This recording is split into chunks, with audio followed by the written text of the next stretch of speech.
What's going on, everyone? Welcome to Airbrush Down Dirty Tricks. It is Thursday night. It is a warm night. It is a smoky night, as we all know, especially all of us here in the Northeast. Hope my friends in Canada are doing fine. Let's make sure we got a good sound check. Looks like we got sound on my end. Yeah, we got sound. Make sure we got video. All right, let's see what we got going on. Who do we got here? Who we got? We got TJ Miller. Let's go, Adam. Cool. Dan Mara, Gabriel Ortiz, Thomas Thompson, Joe Walker, Brian Moore, Jonathan Parsons, Shea Studios again. What else we got here? Scorpio, Gary, what's going on? Adam, if I missed anyone, I'm sorry. How is everyone doing this evening? Make sure the sound is all good. Make sure video looks good. And let's just see what we're seeing. So looking at the poll here, it looks like we have... wrong thing. Let me just pull this up and make it full screen so I can see it. All right. So, two things on the agenda tonight. First thing we're going to be doing, we're going to be unboxing a beautiful, brand new, untouched Virgin Iwata Custom Micron Takumi. Iwata just sent me one with a new box. We're going to do an unboxing. We're going to show you how to do a setup and put it through its first paces right out of the box, live on camera. I haven't even opened the packaging yet, so we're going to walk you through this straight from the beginning. So really excited about this one. I've worked with Iwata for years. I've gotten airbrushes, obviously some for free, some I pay for, or they support the channel, or discount. But I don't ever really get like a box. Like sometimes I'll get, like when I got the first Takumi, it was before it was released and I was testing it. So I just got it in a brown wrapper. So I never got an official one. So it's cool to actually do an unboxing, show you a full walkthrough, how to set it up, how to get the airbrush running, make sure it's all good to go, and we're going to do our first painting with it and break this in. That's part 2 tonight, is what we're going to paint tonight. I put up a poll on Facebook and in here. Either it was going to be one of these two guys. We're going to do either the Future Kill, which was a famous painting from Giger, which I have a print from. And then I decided, that was what I was leaning towards. And then I have scrolled through my library, and Jero Mendez put a thing, paint something you never painted. And we got Davy Jones. So I pulled up those two, and I figured I'd channel my inner Steve Leahy and work a little smaller today. So I'm going to do a 5x7 painting, which I don't think I've ever done a painting that small on here. Yeah, I don't think so. So, yep. So based on the poll, we are at a 70-30 here. It was pretty much that on Facebook as well. We're going to do David Jones. I'll tell you the paint I mixed up for that, because I mixed up 2 different colors tonight, depending which way we're going to go. And we'll save Future Kill maybe for next week, and we'll do something else. So we'll go through the process of how I paint that. This is going to be very loose, mostly freehand, maybe a little paper cut. That's it. Let's see what else we got. Oh, is Joe here? We do have Joe Othro. What's going on? Yeah, I didn't do the Hello Kitty with the tiered carapace. It's a cool idea, though. Maybe future. Gabriel Ortiz, Eclipse Takumi, HPC Plus. HPC Eclipse is what I have. Save it. Dude, you got everything you need to do anything, all the work. Okay? Honestly, the HPC Plus is really my main go-to day-to-day detail. The Eclipse Takumi as well is my workhorse to everyday detail too. The Micron just gets that extra little bit, but it's the Ferrari, so they are a little bit more finicky, they are more touchy. You have everything you need to do anything you want to do. So yeah, Iwata's great. I've been using Iwata for, I have some going back 30 years. I've used other brands. I used Rich Pen for a while, which is very similar construction to the Iwata. Made in the same type of factory, made in the same factory to different specs, but Rich Pens are a great quality gun as well. I use them. I've used Badgers. I started with Pachets. I've used Thayer Chandler. And I have a bunch of other knockoff types, and I've used the daggers and so to Vilbis, and I've been sent a whole bunch of other stuff to use. So when I use Iwata, it's because that's what I prefer to use. It's not just because I just stick with one. Thompson. The Sotar 2020, they're amazing. The vintage, yeah, and Badger's another great gun. Here's the thing, like me for Badger, I don't like the mechanics. I don't like the way they feel, but it's not. I'm not saying that to say they don't work properly. It's a personal preference. They are an amazingly well built tool, and you can't go wrong with them. So let's see what else we got. All right, let's just get to it. Before I get started, any questions? Anything about tonight? Get them out. I'll give you a 3, 2, 1. Cheers, everyone. Happy Thursday. Jonathan Myers says, I haven't tried any water brushes, just HS Pache Badger. Well, you need to change that. They're a great brush, and you have all good brushes. H&S is great. I toured their factory this year. They're a great brand. They're a great company. They're a partnership with Iwata as well. Pache was my OG t-shirt days. In Badger, I had a couple through modeling and stuff like that. I've never done heavy lifting with Badger. I've used them, I've demoed them, I've messed around with them, tried a few things with them. Their body type just wasn't my preference, but they're a great brush as well. So yeah. Cool. Cheers, everyone. All right. Let's get to it. Oh, I'm gonna bring I got water too. Let's clean this up. We're recording this, so we have everything. I do have everything on record. Let's have a nice, clean image. Like I said, this is what we're going to be doing tonight. That's the size we're going to be doing tonight. All right. Drum roll, please. See, I told you, I haven't even broken the plastic off. Sometimes on these unboxing videos, I've cheated, or some people cheat where they kind of make sure everything's good and then put everything back. I haven't even touched this. This is how it came to me the other day. And really stoked to use it. Getting one of Micron feels like getting a Hanzo Samurai Sword for kill. Yeah, it is like that, man. It really is. So this is how the new ones come. Like I said, I haven't even seen these. I've used this type of brush, but I haven't seen the new packaging and the new travel case that it comes with. So I'm looking forward to that. And we'll get this thing worked out. Like I said, I never have the boxes typically. So it comes. These are the different Microns that are available. We do have the Takumi, is what we're doing here, but they do make the other ones, the CMC Plus, the CMC. Basic difference between the CMC and CMC Plus, if you go with those. And I love this gun. I use the crap out of this one. I got one right here. CMC Plus is a custom Micron internals, but it has a Mac valve and a tall cup. Then you have the CMC, which doesn't have the Mac valve. They both still say 0.24. And yeah, I guess they are. Just these are the taller style. And then I have the custom Micron, which is this. It's taller. Then you have the CMB, which is B-type. I don't love these personally because they don't have a cap. And then the new bad boy on the market that came out a few years ago is the Takumi. So that's what we're going to be working with here. All right. Let's get this happening. Plastic wrapped. Tonight's piece will be monochromatic. Yeah.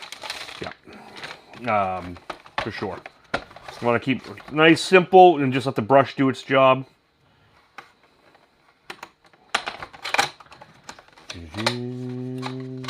Oh, is this a little out of focus? Let me make sure we're good here. Whoa.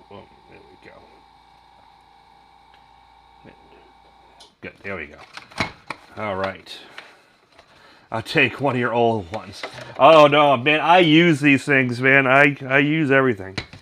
So I got a nice little box, which I'll pack rat safe. Go there. Ooh, that was a nice, like, Pelican style. Not a Pelican case, but Pelican style case. Ooh, it has a lock, unlock. That's cool. Keep those little greedy TSA people off, which airbrushes have gotten stolen before. Just travel-wise, if you guys do travel with the airbrushes, you don't have to check them. You can carry them on the plane. I always carry mine. I don't check them because I know too many guys who've lost them. Famous story, Mike LaValle lost a whole bunch of them. His whole set right when he was going to film Johnny Depp's Merc. So yeah, I don't mess around with that. I always bring them. No, that's a nice, solid. Oh, it's even got the vent. I think it's got a vent. Yeah, purge vent. Yeah. Ooh, nice. Ooh, I like that. No. Laser foam. See, my plan for this is see what I can make with my laser cutter and maybe have the airbrush and some other tools for travel, which would be really cool. Yeah, they dropped the brush aluminum cases years ago. I have a few of those from way back, but this is what they're doing now for the new ones. Yeah. Just don't call it a gun. And yeah, no, it's an airbrush, and if you bring in spray guns, it's a spray or paint atomizer would be the proper term. We got a card. Oh, haha! I'm the technician that inspected and hand tested and approved your brush, Dewey Dave. Dewey Dave, man. I remember meeting Dave at the. Yeah, it was a rendezvous. I think I met him at first, and then we did the circus. Dave's awesome. Dave's great, man. Dewey Dave is awesome. And I'm glad he's with Iwata, and he took over testing the guns and doing everything that Kirk was doing, so it's really, really cool. So, thank you, Dewey Dave. Always got a sticker. Stickers are cool. Oh, that's cool. Airbrush cleaning video, airbrush manuals, quick QR code. That's nice. That's nice to have, so check those out. Maybe I'll try to put those somewhere. Oh, what was that? Rick Mayer. A hammer would open to. Kind of gone. Yeah, I do like going back to TX. I do have a bunch of those old cases, the aluminum cases, which are great, but I wish I never found anything to do with them. I should. And then you got a nice polishing cloth. Oh, and that's the test card. It was really cool actually when I went to Harder Steenbeck because I met the guy who does all the testing, and you know they do like 80 to 100 brushes a day and do that. So that's really cool because you can see just how crisp. I don't know if I can get in there. I'm going to zoom in later, so let me see if I can actually get in on that and focus how small. Look at that. So the way those tests are done, that's done with this brush, and I can't even zoom in on it the right way. Let's see if I get there. Yeah, so you can see how tight that gets, which is great. Test card, polishing cloth. These are really nice actually. I like these guys. Let's go back out here. Oh, scan to register your Iwata. That's new. I have to look into what's that all about. There's been a lot of fakes in the market lately, guys. It's really true. It's not like a blown out proportion thing. Make sure you're ordering Iwatas from like an actual dealer like Coast Airbrush, Maple Airbrush Supply, Spray Gunner. I think this is Midwest Airbrush, whatever. They have a list of approved vendors that are like Silver Crown Gold. Go to them. Amazon, there's a couple real ones, but it's not Iwata Direct. The other ones, they might be selling real ones. They could be selling clones. It's actually very pervasive. So, you know, if you think you're getting a really good deal, double check, because you might just be getting a fake. And the problem with these fake ones that come out, the fake ones do the part. They'll work the first day or two, and you'll think you're getting something good, but the tolerance is bad, and they break down pretty quick. And then when you try to put real parts in them to fix them, they're crap. So, that being said, let's get back to this. So this is what it comes in. So you got your register. And what do we got here? Nice case, really heavy foam, like gun case foam. You got your tool, your basic tool. I don't really use this one, but it's nice that they have it. I think I think they should just give you the nice little red one when you're buying one of these. Personal preference, but these get the job done. We have our cup.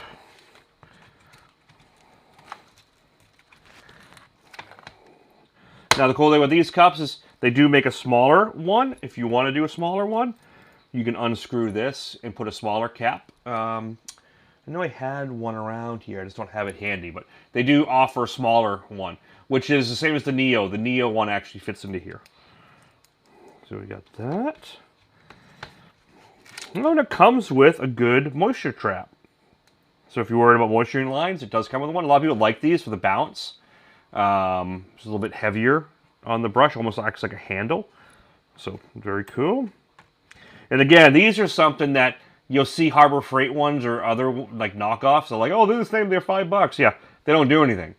You know, these ones actually do work. The Micron filter inside, I don't know the specific on it, actually does work.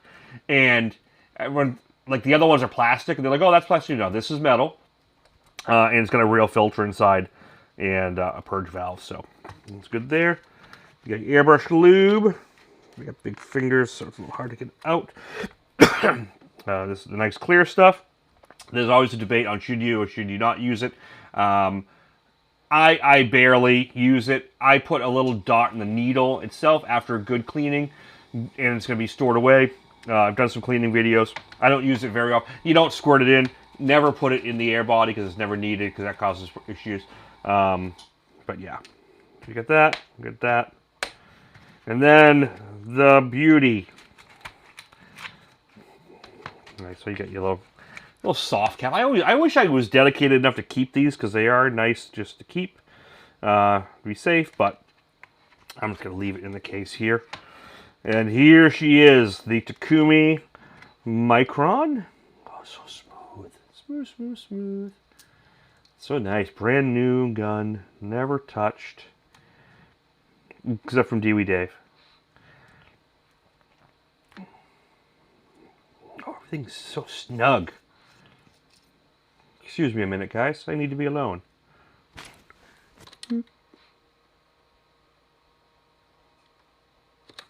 Okay, I'm back. Sorry. Very cool. Preset handle. And what I liked about these, it took years for airbrush companies to do it, is on the back, this, see how it squeezes down? What this is for, in case you've never noticed it, most of us paint without the cap on because you don't need it on. These are just to keep, really to protect the needle. And a lot of us paint without it. And I paint without it because the only issue I have with the crown, if you paint within the majority, you're fine. But if you paint wide open a lot, like I do, like wide open, sometimes you will get paint buildup on the edge of this. So when you do take this off, the cool thing about these is it threads onto the back, so you don't lose it. Okay, so for years I would lose these, and then do whatever I could to protect the cap. So that's what the back thread is for. The back thread houses this. Your clips is better. I have a Neo. It isn't better. No, Neo's a great brush. Neo's work just fine. The Eclipse is just a little bit more powerhouse and works a little heavier, but the Neo's a great brush. So, no, they work great. I can do, I should just do a whole video with the Neo one. I have a couple here. No, they're a good brush. They're not crazy, but for the money, for entry level, they get the job done really well. So, there she is. Got square trigger, which I like the square trigger. That's always a debate. You can swap them with the older round triggers, which was more this style trigger. Whatever your preference is. I actually like this, the way I paint. So, square trigger, large cup. Like I said, they do make a smaller size, but we'll use this as it is.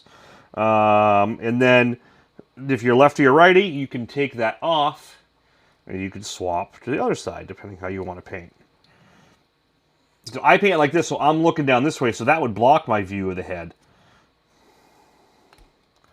So my cup will be on this side of the brush. Oops.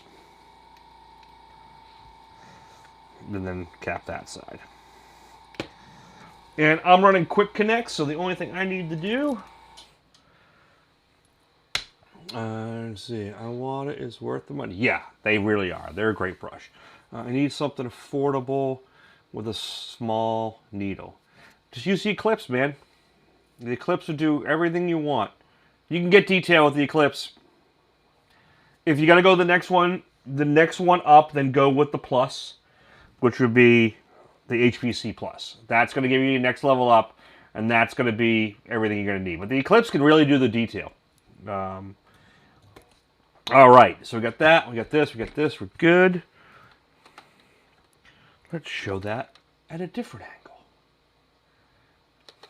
All right, let's get this thing ready to roll. So first thing you're going to do, I run a quick connect setup, so I'm not going to put my hose, like if you had, my hose has a female on it. If you didn't, you just screw this part directly into the brush. If you want the moisture trap, I don't really use the moisture trap on these, but let's use it tonight. Let's see. Yeah, let's use it. It does give you a nice, if you have bigger hands, it almost gives you a nice place to rest your hand.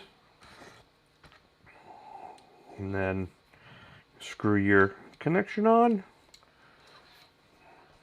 And go from there. Like, this does, to me, feel a little bulky. But, again, long painting sessions, this is probably actually really nice to hold on to. Because it does give you a place to put your pointer finger, your middle finger in that. So, it's definitely a preference thing. So, first time running air through it. Ooh.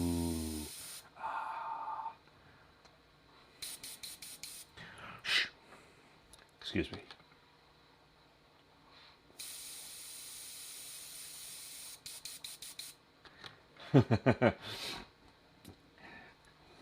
We got Gerald. What kind of a... Oh, so Gerald, we had a poll. There was a poll on Facebook and tonight. And right now, it is... I had two options for tonight that we're going to paint. I was either going to do the classic Giger Future Kill, which I've never... I took your advice, paint something I never painted. I was either going to do the classic Future Kill, which I actually own a signed original print, a G-Clay print of this painting, and it's signed by Giger. So I was going to either do that, or I was going to do Davy Jones. So I put a poll up, and the poll came overwhelmingly. It's actually changed quite a bit since the feed started. 61% Davy Jones, and obviously 39% for here. So winner for tonight is Davy Jones. This is what we're going to be painting tonight. I mixed up a few colors, and I'll show you what I did here. But before we do that, we have our airbrush. She's ready to go. I always, before I do anything, before I paint, I usually just run a little cleaner or isopropyl through it.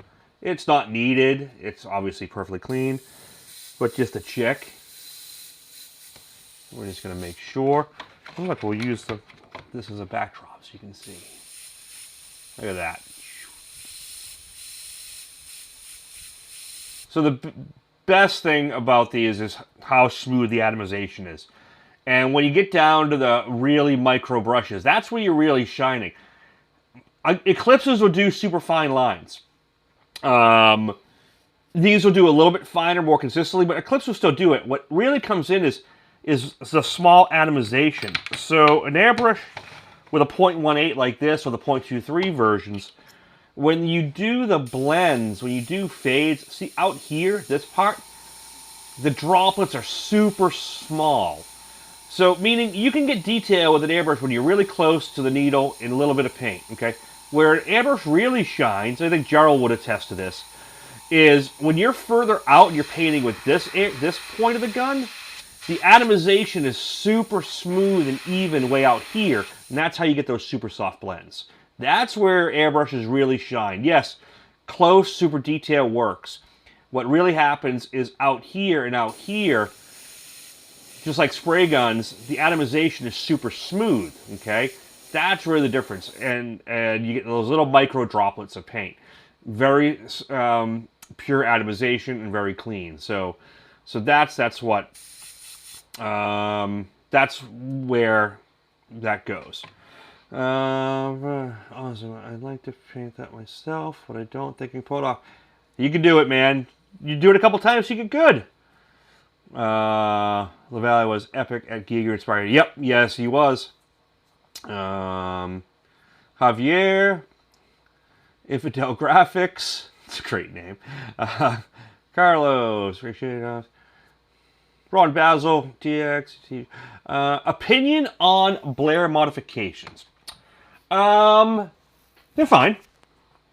If you like them and you feel the difference.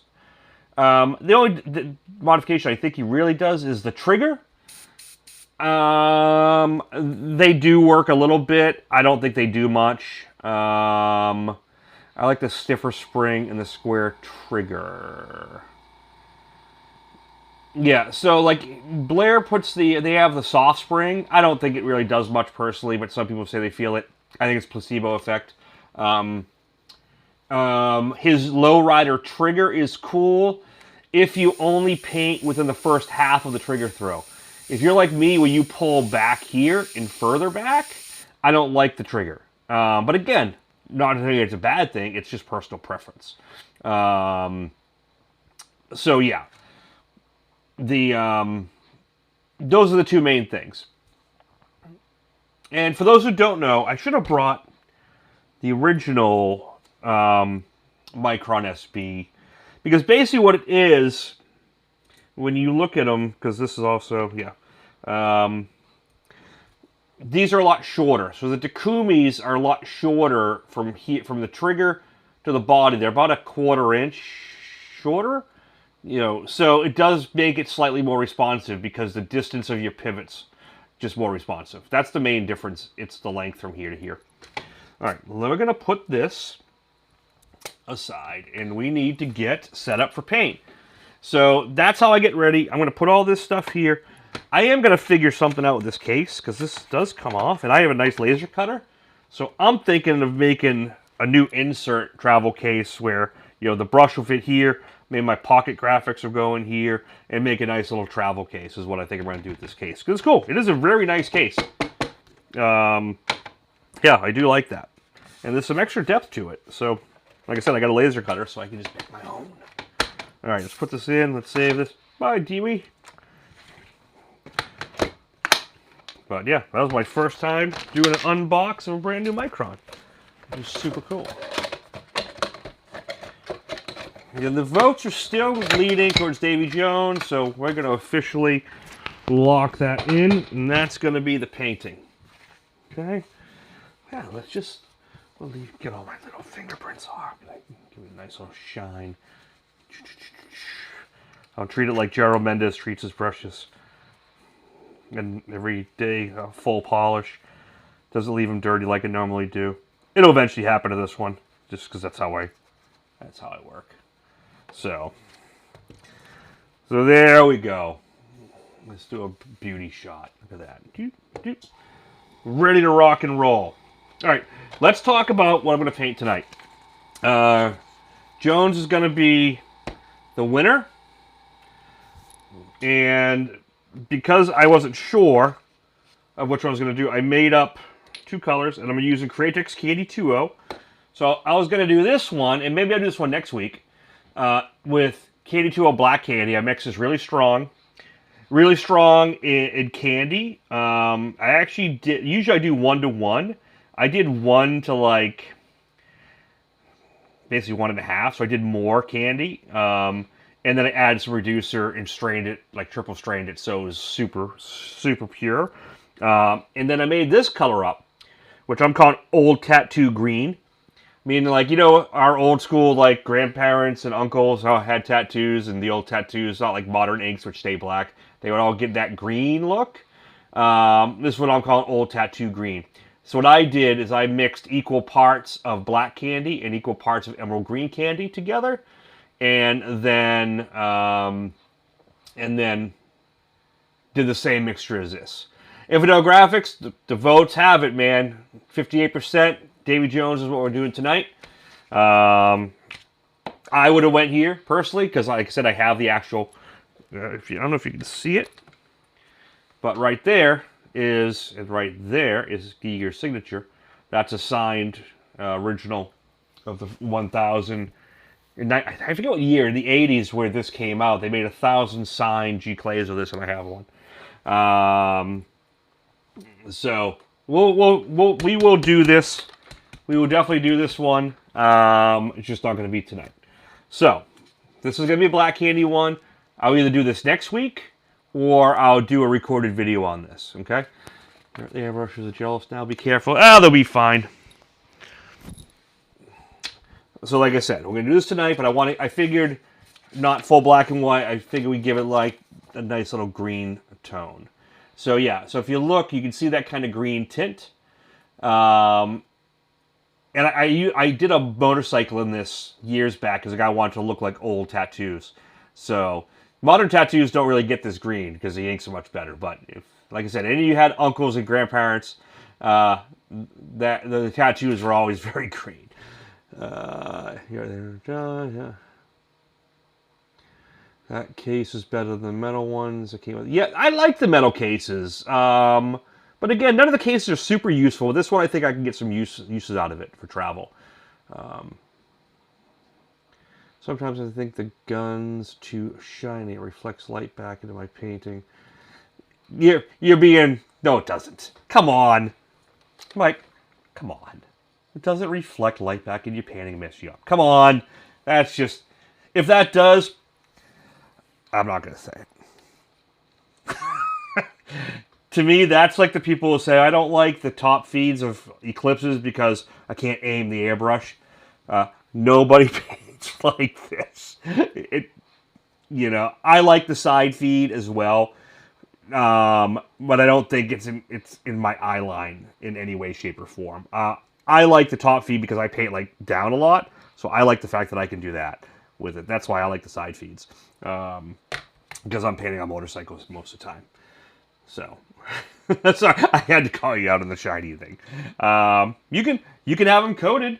I don't have any up here. In my shop, I have the Cerakoted ones. The Coast has all black ones and multiple color ones, so you can do all sorts of that. Gerald, it's not green. It's just black. It's just tinted black, like aged tattoo green.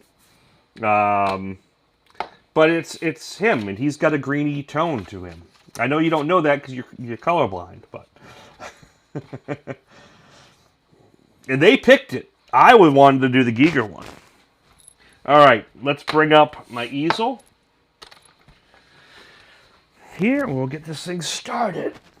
We'll bring up my Vision. Ooh, sorry, almost just knocked over your brushes. Let's bring up the Vision Air here. And we got our mini Gerald Mendez and Nanos. FYI for you guys, so my pocket grapher stencils everyone knows, but the Nanos fit inside as well. So just so you know, like this was my road box, I just have them out for easy. They fit in, and you can fit the entire set of these with pocket graphics in the holder for travel. Just so you know. All right, so this one is going to go away. See, this is a prep I do for you guys ahead of time. This is already ready. I have already actually done the pencil transfer. So this will be ready for next week. Well, I think I'll do this one next week. Maybe. Or maybe I'll do a midweek Monday night feed. And then we have this. Like I said, I'm channeling my inner Steve Leahy. And this is probably the smallest painting I've done on my feed, which is a 5x7 aluminum panel. What I'm going to do, so I don't have to rely on this magnetic piece, is where are my scissors? I always lose my scissors. So let's just do this. I love these little sticky magnets. So take the panel, because I want to get this zoomed in on the camera really well. Hey boys, how's it going? That's what's nice about the sticky magnets. So you just go boop, stick that right in place. You know what? I'm going to do another one. So I don't want it moving. Because I'm going to zoom the camera in, I want to make sure everything stays. So you bear with me for like 2 seconds. So I'm actually going to leave this here as a rest, but that way it just stays in frame. So this, I've already done my transfer as well. And I've done a dozen, probably over 100 videos with this method. Let me just take this off. So my transfer method, and you can use Sorel paper, you can use carbon paper. I just use charcoal, not charcoal. I use like a soft, like a 4B or 6B pencil. I rub the backside, smooth it out, and then I take an ink pen like this. And I do all the details and rough shapes of everything in here to transfer the image. This is going to make it super easy for freehand. And we'll do some paper cut as well. So before I get to that, let me do a zoom in. So that's going to get darker. Okay. This is all the stuff you guys don't see that I spend hours on prior to make sure you can see everything. Yep, see, I'm going to get that zoomed in nice and tight. You can see that. Look at that. We switched. Nope, that's the other camera. All right. Let's switch to camera 2. I want to get this one zoomed in. And we'll get this one from the side, right? Got to get it in the center. So, any vertical watchers, if you watch it on your iPhone verticals, you can watch. And we'll get this zoomed in nice and tight. How's that look? How's that look? Does that look good? And that allows me to go like that. You know what I can do? I can maybe center this a little more. We'll see, I can edit all this out later. And that'll be good. Oh, you know what I should have done? Hold on, guys. Give me a second. I got to go into Photoshop. And I'll put the reference image on screen for you guys. It's take me 2 seconds if you don't mind. I just got to find...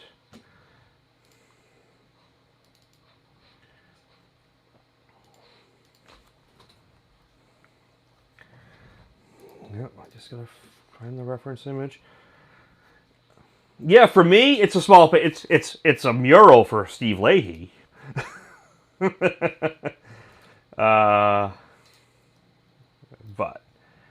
copy layer style. Basically, I'm going to my last week's. I'm gonna put up a reference image. I just gotta find it.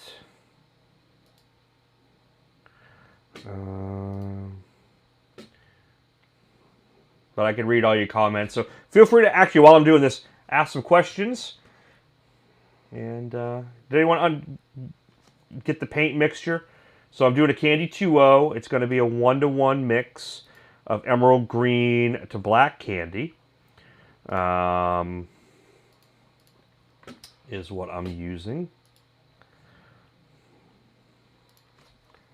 And then I reduced it. I did like, basically I did like 60% candy, 40% dye, and then a 10% reduction is what I started with on that one. So that's what I'll be using tonight. Single color, I'll be using some erasing techniques and things like that. Okay,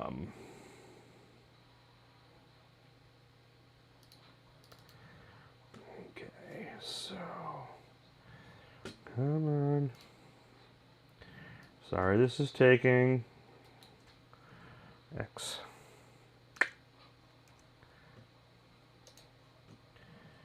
See, I knew I forgot. See, I mean, how many hours I spend on this. I always forget something.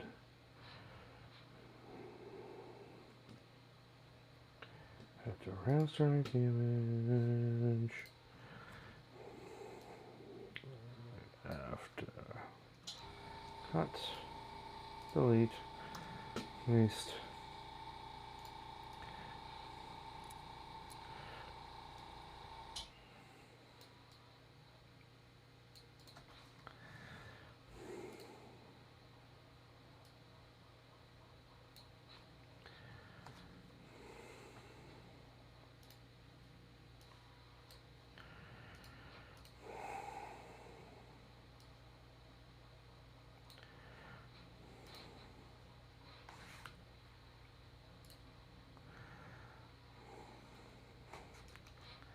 Come on.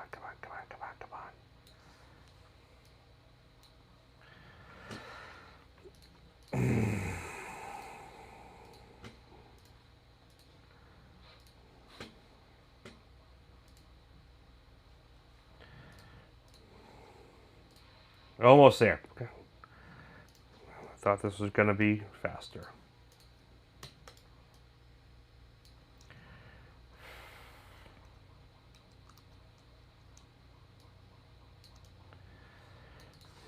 Okay, so now I have to put this in my mixer. Yeah, I should have done this now. Sorry, guys.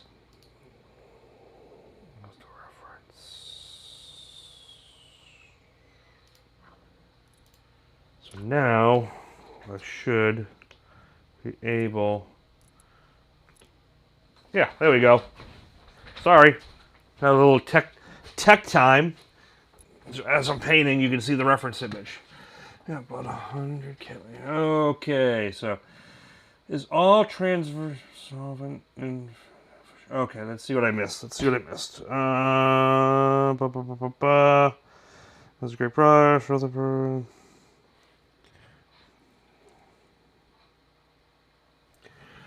Okay, down, straight down. Oh, you missed the unboxing? Yeah, you have to go back and watch it. Yeah, we got the smoke here, past few days, amber skies and all that stuff. Ropes here. It's all transferable to solvent infidel for sure. Oh, as far as what I'm painting tonight, yeah. If you're using regular candies or base coats reduced to candy 2Os here, there's nothing different. Not honestly, not even feel these days of painting. What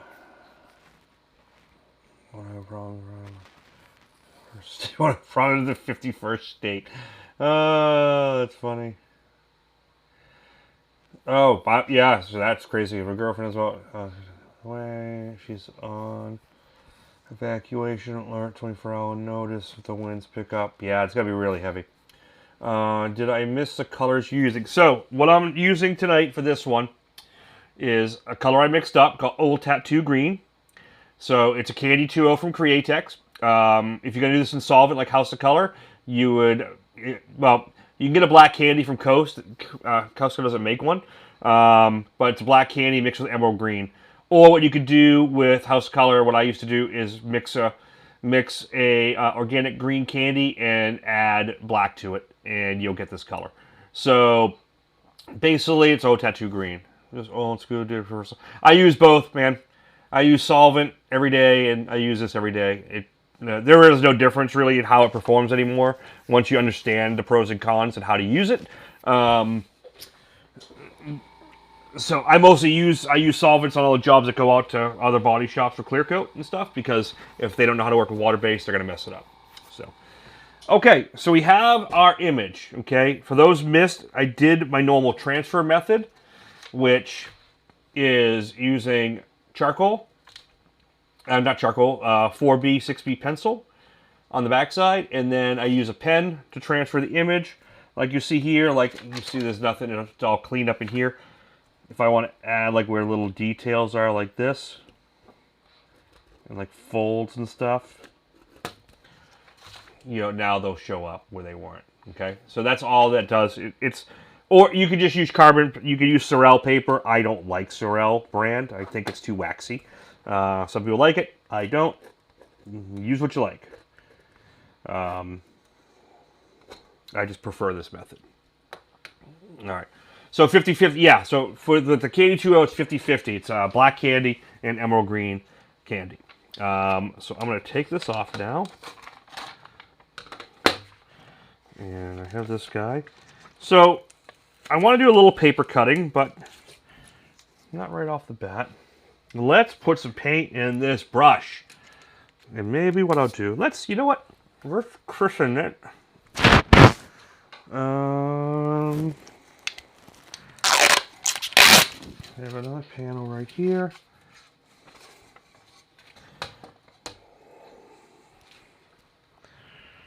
Let's go back. Whoa. There we go. Let's get the reference image off. All right, so we're gonna just move this aside for a sec. We'll take this panel, this aluminum panel, and solvent base, clear base, 8-to-1, black base, drop to violet candy. Yeah, you can do that. I would mix. So what I do for solvent House Color is I do my candy mix, and then I'll tint it with a couple drops of black here and there, or no black at all. if I want like a true candy basic for artwork. But yeah, you can use the base. I find House of Colors BC25 black super silky smooth when you reduce it and thin it. And sometimes what I'll do is if I even want transparent black, I'll mix the BC, the S225 with 00, so make it a more transparent black, and then add some candies to it. But true black candy, so when you want to make a real black candy like this one is, like the Creatix is, and Coast Airbrush sells a House of Color that they mixed up, they don't use any base coat for black candy. So they actually have a true candy. There's no base, there's no pigment, it's all dye based. Alright, so we got our mix here, our old tattoo green. Put some in there. Look at that. Now this, like I said, I always strain them. So I've strained these. I strain them through my big metal strainer, and then I put them through those fine strainers for this purpose. Go from there. No. Never use the SG100. I use SG100 strictly as an intercoat clear. That's what it is. It's not to mix candies with. I'm going to say this right now to anyone using... Oops, sorry. Anyone using solvents, House of Color particularly, for candies. Stop making candies with SG100. It hasn't been the right thing to do since 2008. We used to do it back in the day, especially if you get Craig Frazier's Cheap Trick Special Effects books and a lot of the old magazine articles, LaValle's videos from back in the day. We all mixed candies in SG100. That was the way to do it. Around 2008, things changed. The way the paint formulations changed. So we went to the S200 or the SG150 or the Trans Nebulae, which is S200. That's a heavier binder. That's what you mix candies in. If you mix into SG100, you can get away with a little bit of airbrushing here and there. But if you build any graphics with it, more than 3 coats, it's going to crack. SG100 is not for that. It hasn't been that for years. House of Color's been beating it into the industry, and people still do it. So, yeah, don't do it. This is a true black candy little format I just posted. Yeah, but like I said, if you're putting base coat in it, if you use an S225 black base, then it's not true candy.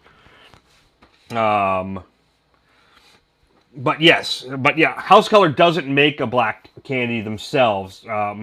Coast makes it there and a few other aftermarkets, but they haven't officially made a black candy from them. So, but yeah, you can do the Poor Man's one. I get it, but yeah. Stop mixing in SU100. Just stop. Just stop. Okay, I had to say it. Sorry. It bleeds really bad as well. What bleeds really bad? Okay, yes, like, share, subscribe, all that fun stuff, please.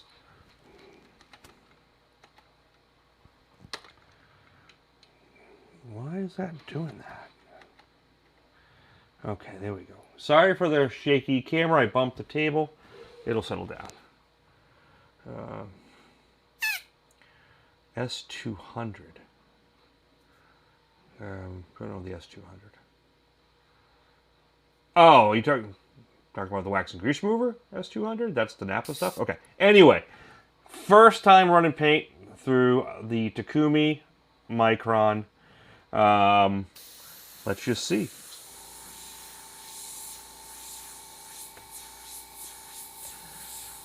So I'm getting a little tail, which means the needles, see when I push down? That means the needle wasn't seated fully. Really simple, just put it in. It's probably better that it wasn't. There you go. So all I did there was I loosened this up. I gave it a little, I just tapped it in. I usually give it a little twist. Tighten this back up.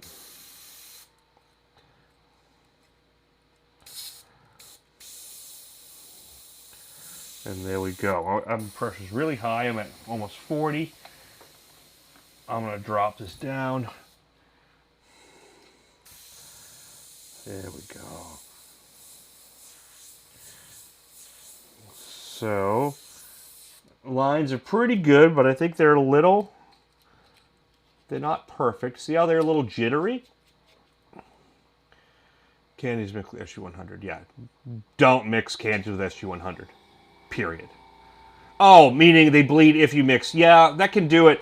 The real problem is the SG100 can't build over 2 coats, and it gets it won't suspend enough of it, and it will crack. I am going to add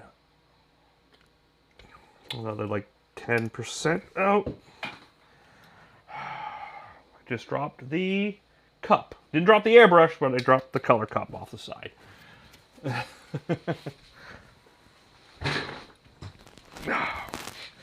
Onto the bench. Way to go. Here we go. I spun it and dropped it. Ow.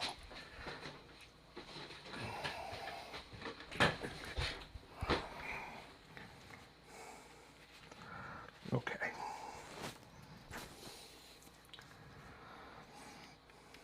Put that back on. Okay. Give it a good shake. All right, so basically I thinned it down some more. There we go. So when I get tight, see it's a little skippy, but you got to give it a second to get through. Because I just reduced it. Now we're starting to get it nicer. And that's what I'm looking for. Like when I go in, like smooth fades, it's really nice.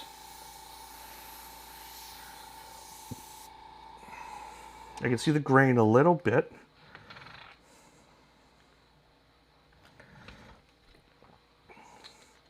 I play with the reduction. I just mixed this today, so usually once I get it right, I'll mix this bottle so it's perfect. You know, there is no one perfect. I did my first Ozempic shot today, I thought. Get it to work through. And there we go. Nice. And so see, now I'm getting a really smooth line.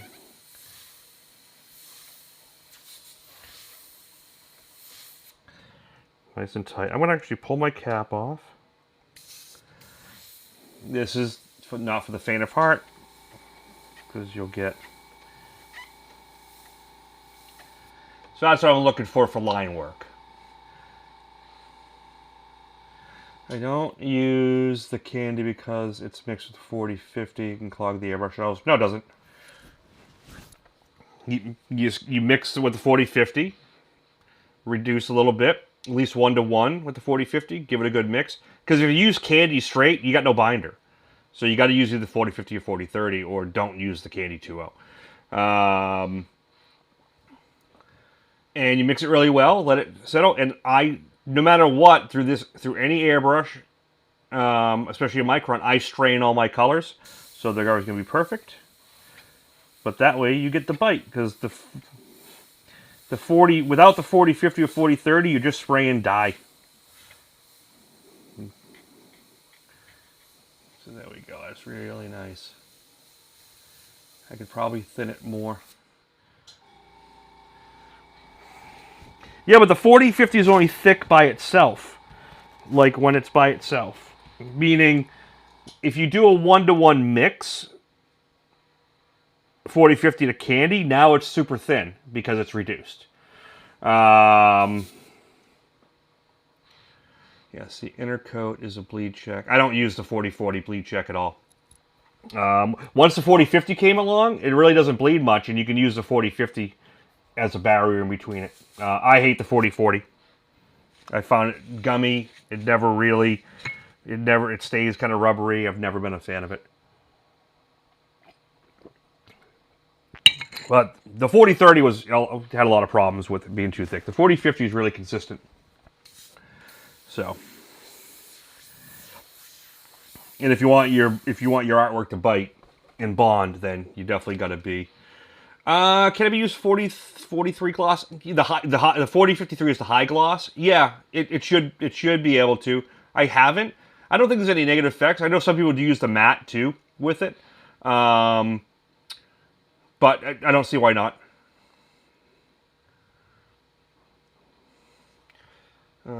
Yeah, the 4050 can be used as transparent base. So no, we're good. But see how durable this is because the 4050?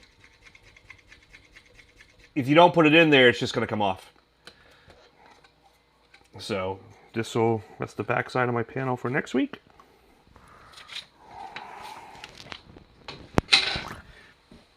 All right, let's go. Here we go. Let's do this. I don't even need to put the... I'm going to put this. I'm going to scoot this over just a little bit. I'm going to put that next to it. I'm going to tape that.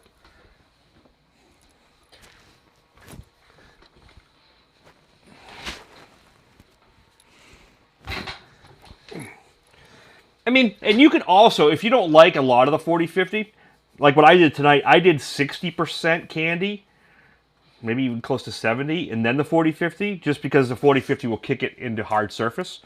And then a little reducer from there. But yeah. Just assume you always have to mix your... Yeah, well, the candies are like solvents. The solvents, you can't... You could spray them. You could spray house color, concentrate straight, but you're not going to get a bite, a really good bite. So that's why you need the binders. So you can actually build tone. Little bits of airbrush, you can get away with some stuff, but... All right, so we're just going to freehand this thing. I'll probably cut just to make it easy. Put my airbrush down. I had my small cutting mat somewhere, and I don't know where it went. Where's my small cutting mat? I was so prepared earlier, then I shifted a few things around for a better setup. And then things went wonky on me. There it goes. So,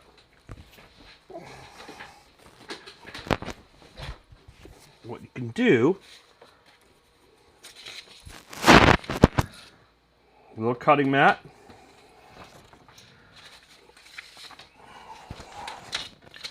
I always, when I have it, I use the one I transferred from, which I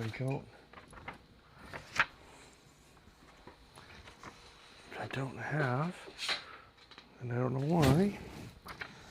Where'd it go? That's not the one I used. Oh, it's behind. This is the one I used. So the one I cut, I always use this. So if you do want to do your little paper cut to keep the background clean, you can totally do that. This one's weird because you're going to have to save the pieces and kind of use the guide, but like use them as a guide because these are the negatives.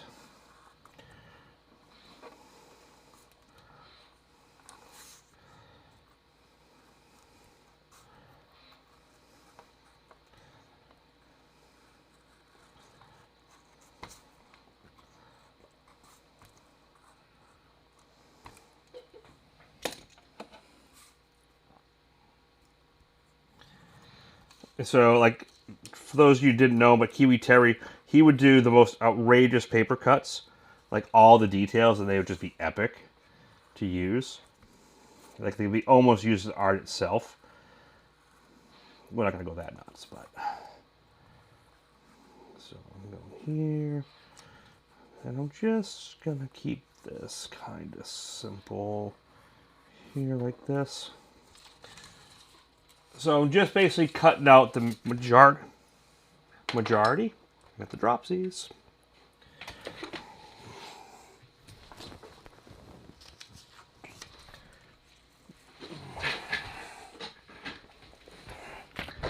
Getting burnt. What are we getting burnt out on? What did I miss? Just assume you have to mix.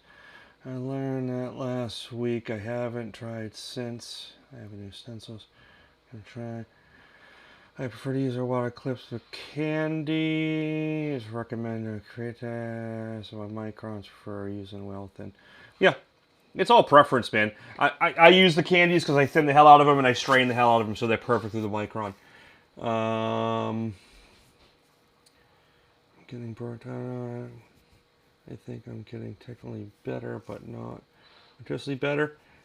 Brian, you just got to focus in on a couple of core things. Stop trying to do too many different images and two different styles. Focus in on something and just work on the fundamental skills, and your work's coming along great. You'll go from there.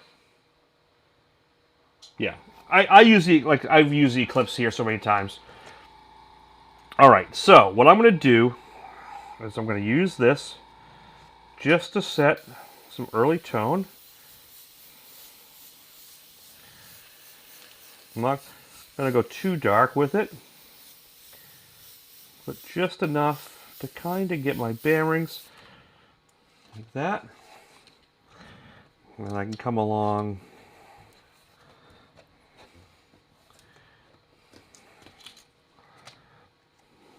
like this.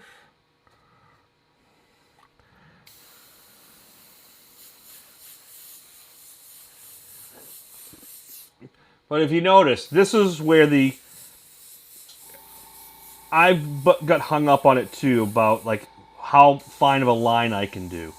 Okay, that's, like I said at the beginning, that's one of the benefits to a Micron. But the real benefit is this atomization.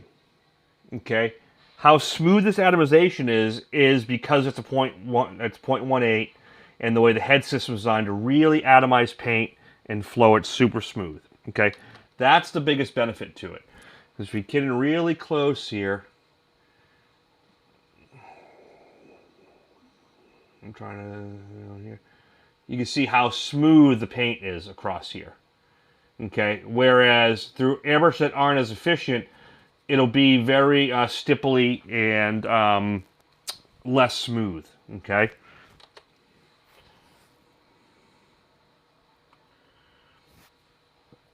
And honestly, Javi, with the with solvents, like when I use House of Color, dude, I reduce the F out of that stuff and run it through my Micron.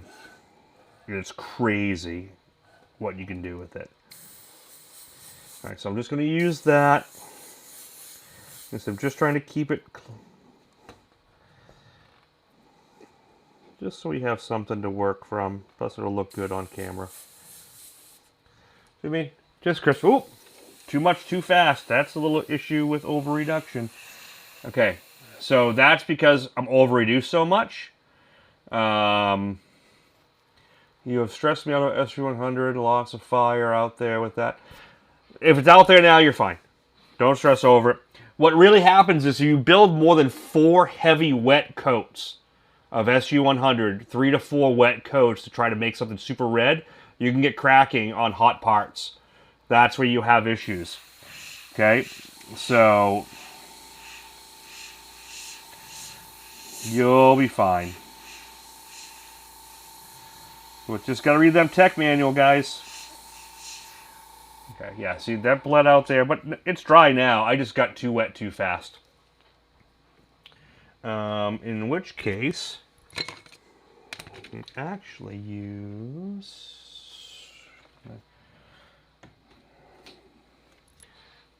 blah, blah, blah. Yeah, SU100 was a normal, but again, you're using it in 1 to 2 coat layers over artwork. The real problem comes in when you start trying to do big, thick graphics with it. You start toning everything with it. And you start making that a base coat, like binder area. So a little artwork here, they're going to get away with it fine. But if you switch to S200 or the SG150, but 00 is what's available now, dude, the candy flows so much better. You can make the candy so much stronger. And if you guys are masking graphics, how many of you guys have taped a logo, taped graphics, sprayed SG100 mixed candy to tint it, and then you peel it at the wrong time and it peels off like skin, or the edges get really loose and peel or shaky? It's the SG100's fault. When you go to S200 and do that, it's super strong. Like, you can spray that thick, pull tape to it, you get no edge problems with it. So that's the real thing, is you want a heavy binder. So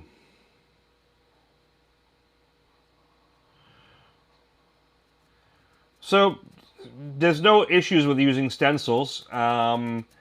Use them as a guide. Use them for what you need. Sometimes it's better, sometimes not. So I'm just using an eraser stick. I'm going to smooth that out, which is fine because there's a lot of texture in here anyway.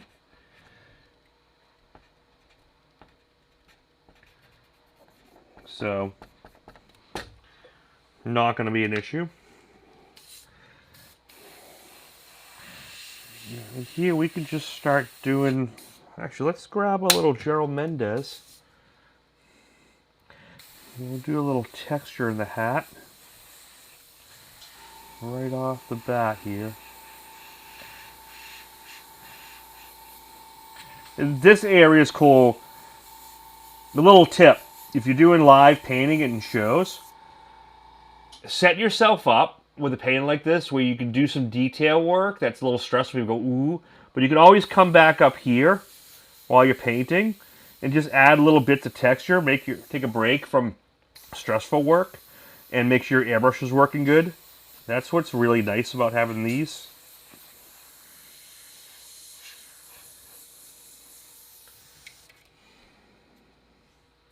Is that Honey? Honey, what's going on? I've got a can. I'll never... Oh, the 00, Rob. So the guys who... There's a lot of guys who have refused to switch. Dude, I can't tell you enough of how much better the 00 works. For your candies, you can make them super strong. They hold together. They don't model on you. They don't seed out if you leave them reduced for a long time and mix for a long time. They just work great. So, people can do what they want, but there's a reason why they changed it. Patience is not my strong suit. Well, you gotta learn it, man. Beat it into you. So you see these nice, smooth transitions. You can do some nice lines. Start building some tone of this hat. And again, if I want to keep the edge of that face really crisp, that's what's nice about being able to have this. And you can get it like super dark. You just don't want to go so dark too fast with this because I have this over reduced, and see it'll start to get wet and pull away like that. Which there's a barnacle there, so I gotta slow it down. I might have to add a little bit more 40-50 or a little bit more dye because I might have it reduced a little too much. I'll just drop the pressure down.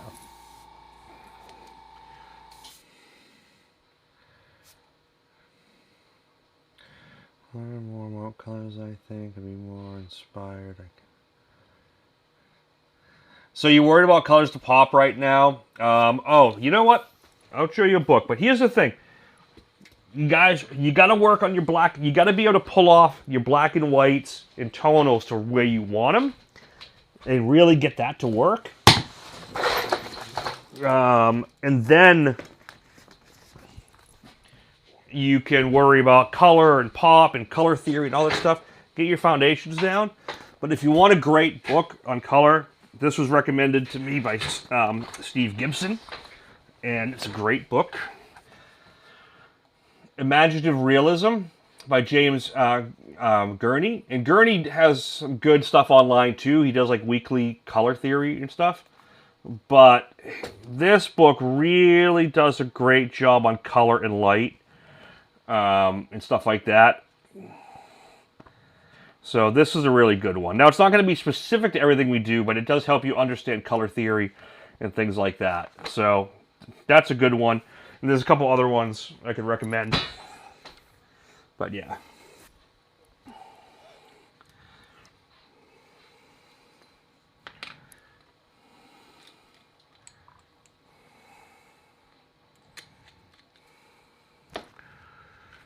9:17. Yeah, a lot of talking in the video.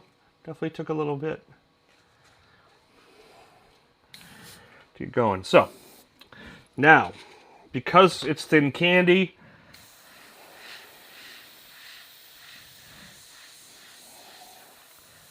you want to build in layers.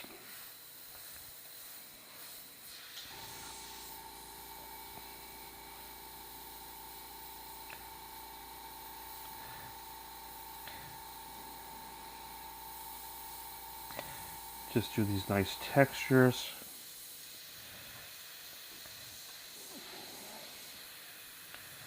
But you can also go in. You're welcome. Yeah, exactly. Yeah, he was the guy behind Dinotopia. Amazing guy. So this is where you can go in with the eraser. You can start. And this works with solvent just as well. I do it a lot. Actually, I used it first with solvent. So if you want to start doing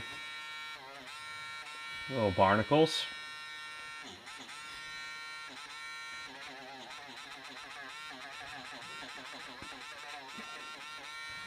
Now this is obviously more illustration, fine art technique. But I still work it into my automotive illustration stuff quite a bit.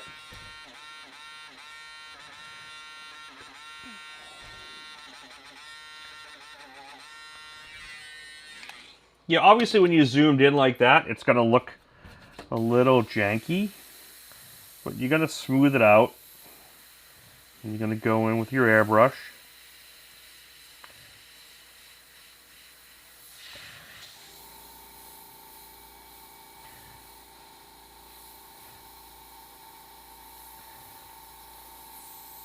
And the barnacles will start looking like barnacles.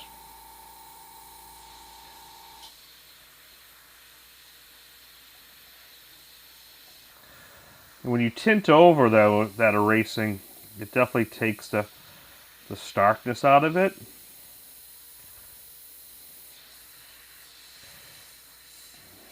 I think these are like muscles sticking out of his hat. I am down to about 20, which is super low for me because I like spraying higher, but because I have this paint so thin, I don't want to go too much higher than that because I'll start getting blowouts.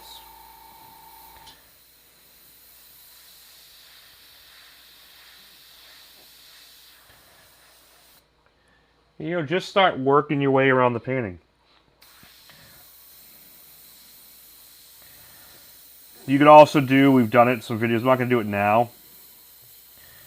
You know, the eradication, aside from erasing, you could use, in this case, isopropyl alcohol. If you're doing solvent, you can use lacquer thinner.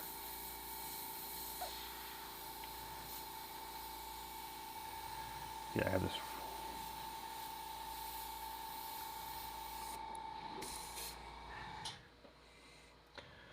I thought the cracking with Honda was the fact that when a customer comes back in 6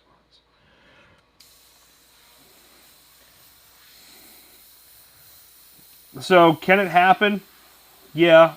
Like if you put 4 or 5 heavy layers down on a hood of a car with SU100 mixed with Candy Strong and it gets really hot, it can split and crack. It is a potential. It doesn't always happen. It's just something you know in the future, just be aware of.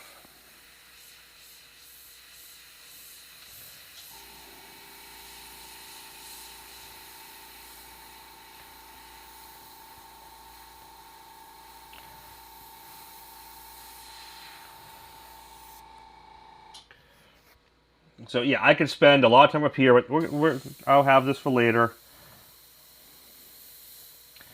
But you can just see how tight you can just go in and start doing all these little lines, which, you know, you guys know me. I don't really paint like this often, but you can, especially with this lovely tool. I can look, we can do a barnacle, shade it, and there it is. do another one here, kind of come around. We can do another one.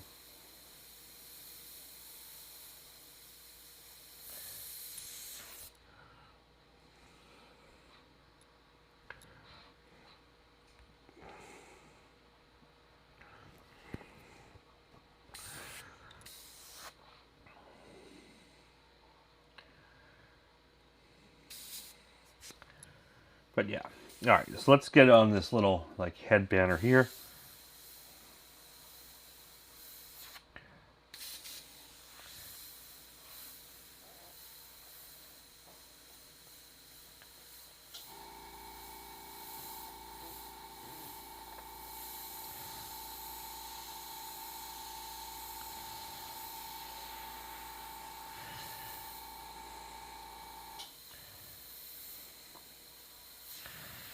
So you can do like a section, then you can come back up into here and just kind of give yourself a little reset.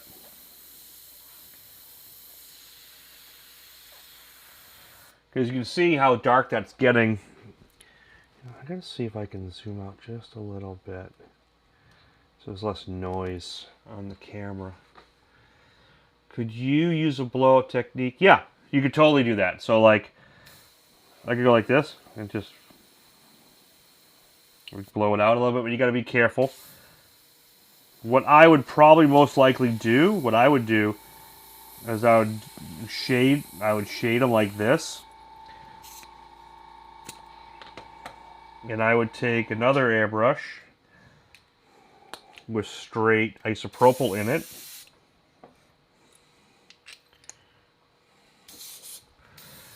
And I could just do blowouts like this. You could just blow out the centers with isopropyl. Like that, so you can just kind of come in like here and just, you can blow it out like that. Or do some more racing. It really comes down to like what technique you prefer.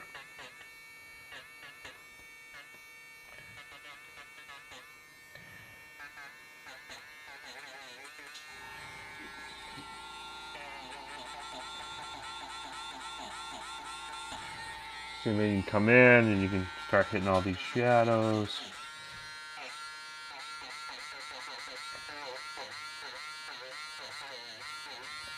As opposed to using white.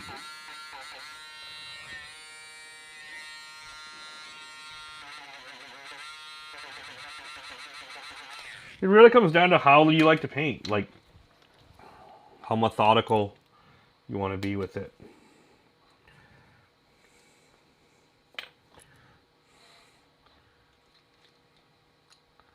They just wanted me to show it.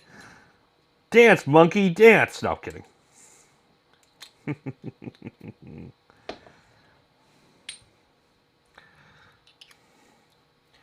You know, and some people don't like using candy, so I could add a drop or two of white and make it a little bit more of an opaque greenish gray.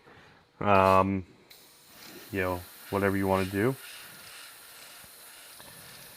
But I think the biggest thing, and if you want to avoid blowouts, if I put a clear sealer down on this panel first, you actually get a lot more control over not blowing things out.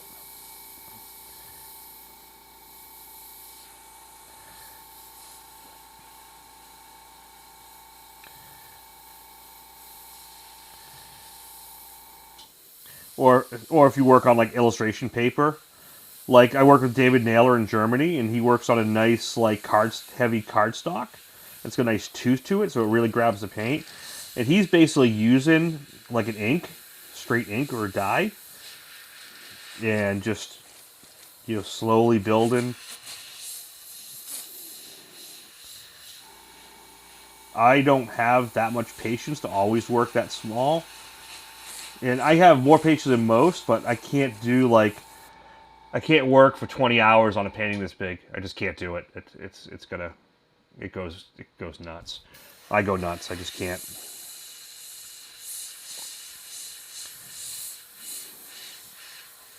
But Dave's actually pretty fast too. So, you know, I come from those t-shirt days And then motorcycles, and I'm always thinking time and money. So sometimes I'm just like, let's go, and I just want to paint. It is nice to slow down a little bit here and there.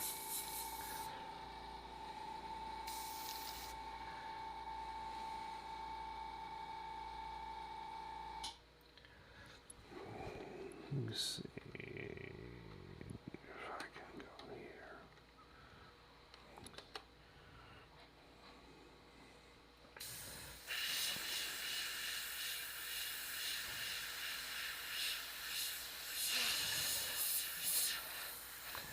Alright, so now we can start getting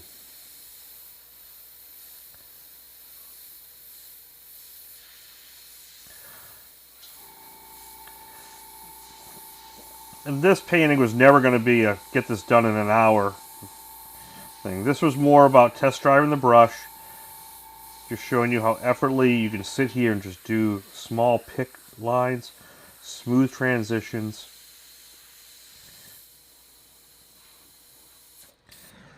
You can take some textures.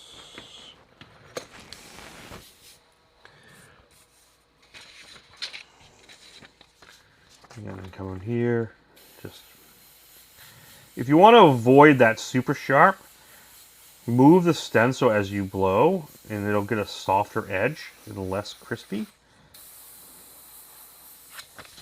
See what I mean? Like it softens it up a little bit. So these are Lumix G7s, so they're 4K camera. They're dialed in pretty well, but I still never really...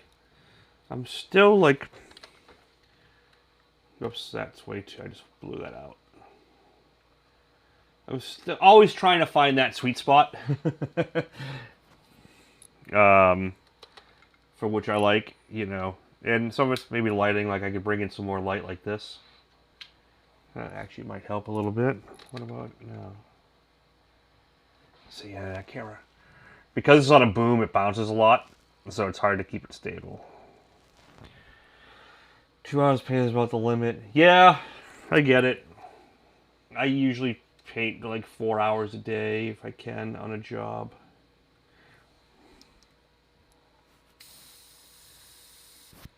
And then I got the wide shot over here of the whole studio. So if Javi, you haven't seen it, this is what I'm controlling while I'm painting and doing all this all this stuff. And I got my new big clock, so I can clock watch easier.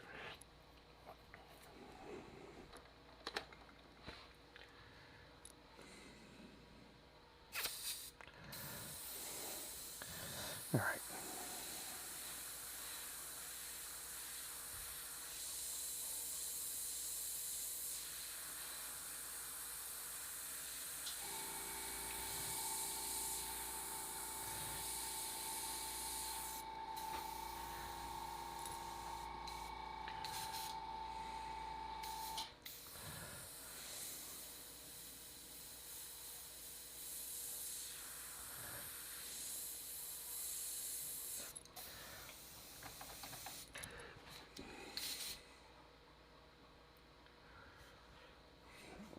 Shoot, right, in 2 hours. I'm just getting... Oh, for tattooing? Yeah, man. That's why I gotta be a tattoo artist. You need to be able to zone and just work. If I jack the pressure up a little too much. That's 25. There we go. Does that clock come with a time card? No. No, but it does change colors, though. Like I can... Oops. What's that? It's white, red.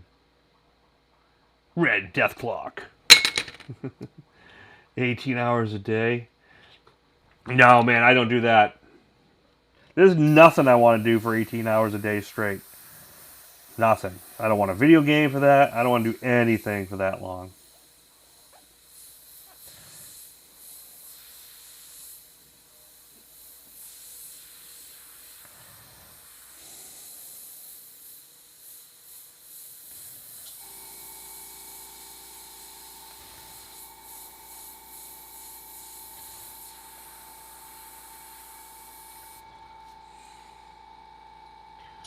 I would love to tattoo. No interest. None. It's a beautiful art form. Something I thought about doing years back. But man, I can't deal with people for that long. What is the needle size? It's a 0.18.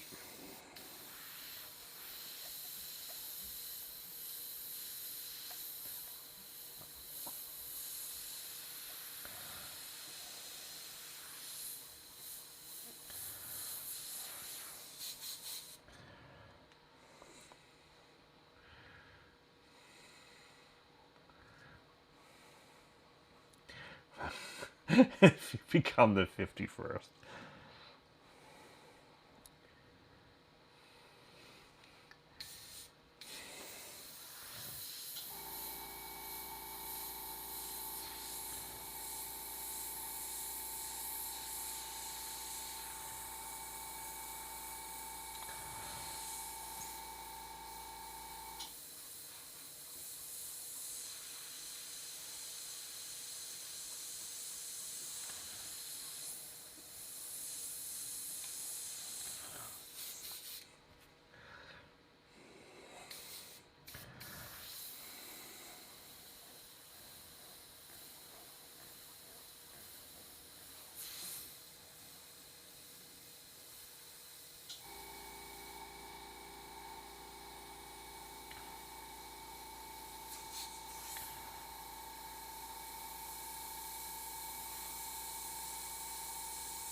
And it's hard for me. I don't know how Steve does this every week. Because I can't, like, talk and do this very easy.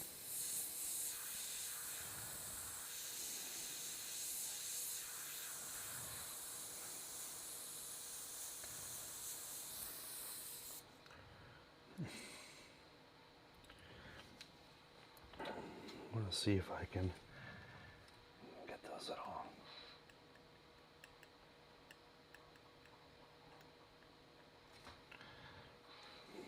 I feel like I need to get my my mini painting glasses out. Let's see. Oh, I should do that. I just got this for mini painting. Put these bad boys on. Oh, we'll do one of these. Super nerd time. This is what we use for doing the tabletop mini because it's got the little flip down. And oh look. And it's got a light. Oh my god, I don't know if I can do this. Let's see. Ooh. That's tricky.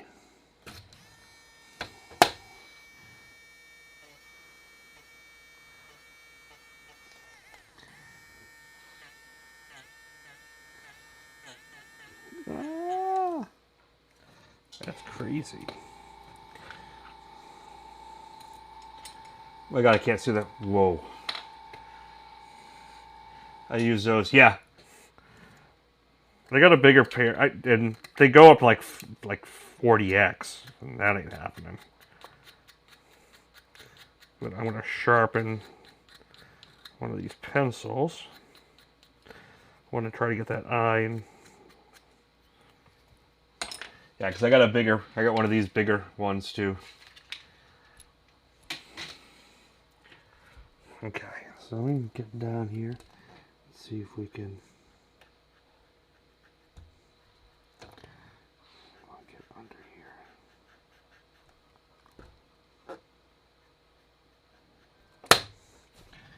Good for a little highlighting.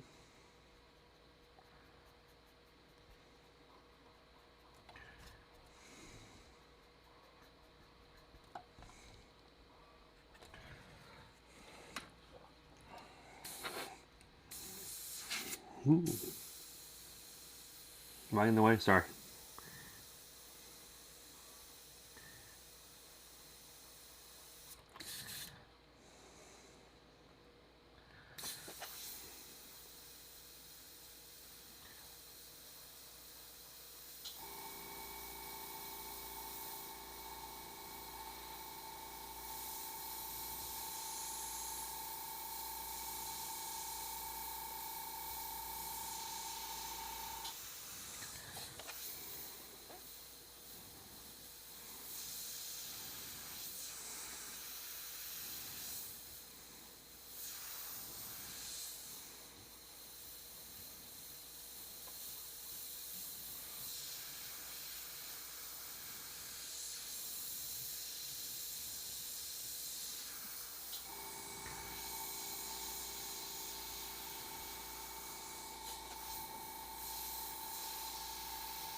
Oof, that's tricky. Chat disconnected.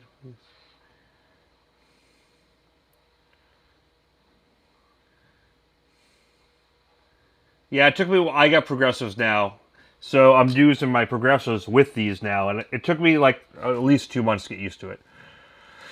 You've used any mini shields on this project? The only ones I've used so far is just a little texture.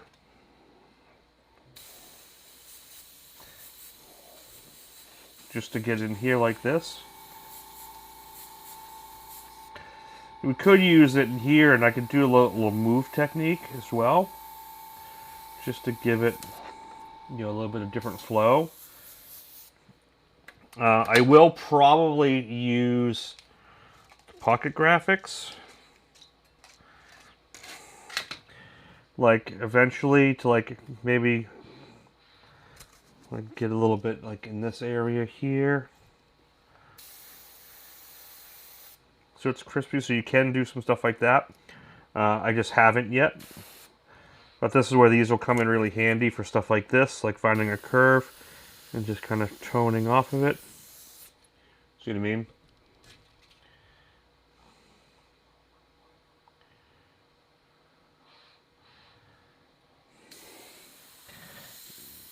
Yeah, I would, if it was a little bigger, I'd probably be using that a little more, like a little bit more textures, but it's hard to get this textures this small.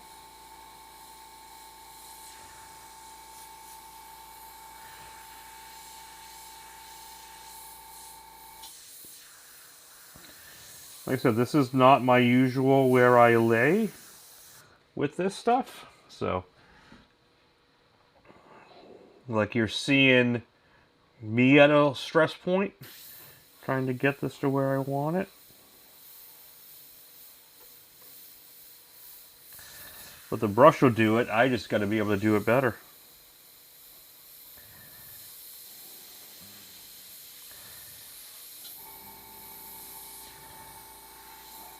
And this really is something to just sit here and just zone.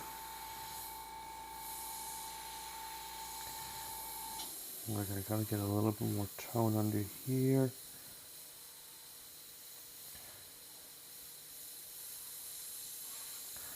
And kind of build some more. This needs to come a little higher.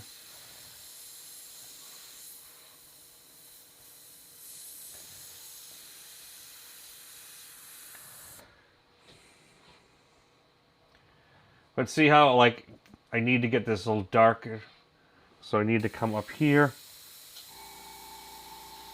And start working that out a little darker. That starts to look a little better. There's a nice little crisp line almost right here.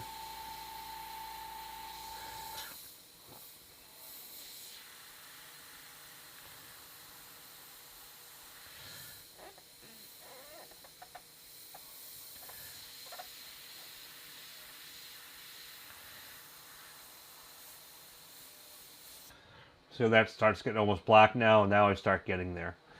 But it's taken like 5 or 6 passes. So it's just patience. It's really just an exercise in patience. And this is where you need a brush like this. Is, you know, when you're ready to settle down with the patience of layering and something small, you know, that's where these brushes really shine. Is that Steve? I'm like halfway down in your level right now as far as detail, and it's driving me crazy trying to do this live. I never paint this small live. I don't know how you do it. Maybe that's what the IPAs are for. Hi, Steve.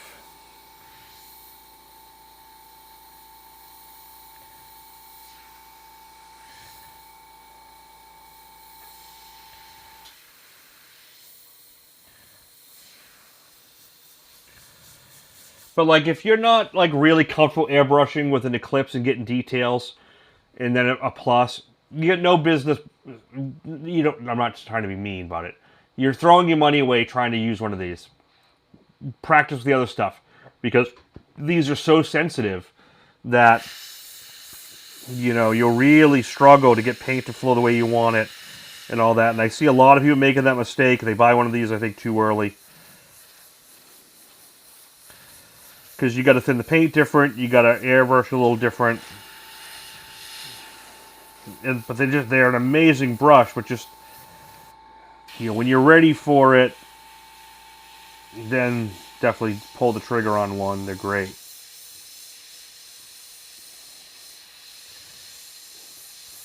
And that's the problem I see with a lot of these cheaper brushes. They're like, oh, you can get we make a 0.18 or 0.23 brush too for $100.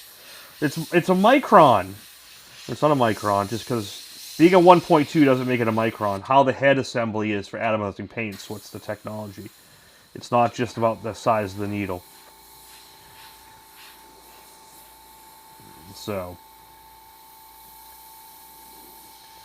like a quality airbrush at a 0.23 or a 0.3 will actually spray better than a knockoff or a cheap brush that calls itself a Micron at a point, you're trying to do a 0.18 with a cheap head system.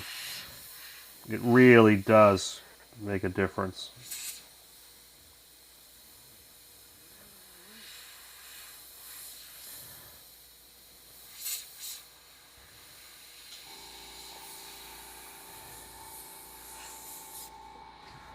Let's see. I've avoided lettuce and 5 burning skies. So good. Avoided lettuce. It's awesome. It's a big boy brush. Oh, Jack, you're welcome. That nozzle assembly on that airbrush is worth as much as a regular. Yeah, no, and that's the technology. That's where all it matters. You know. You know, there's a reason why this from here forward is more than an Eclipse, because of the precision of it and how it's put together. Let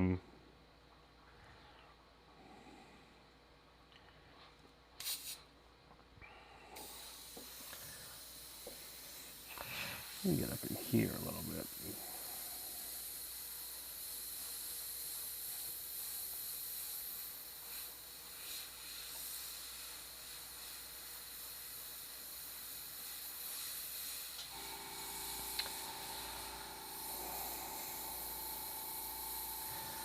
Hey Steve, you know what we haven't done in a while? You need to take a Fallout day.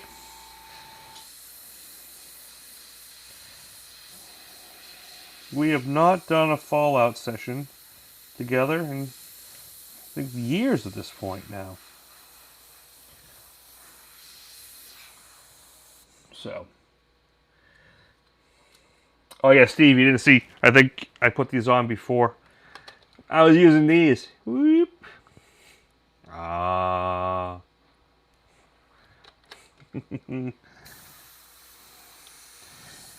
The problem with this zoom, you can see all your mistakes.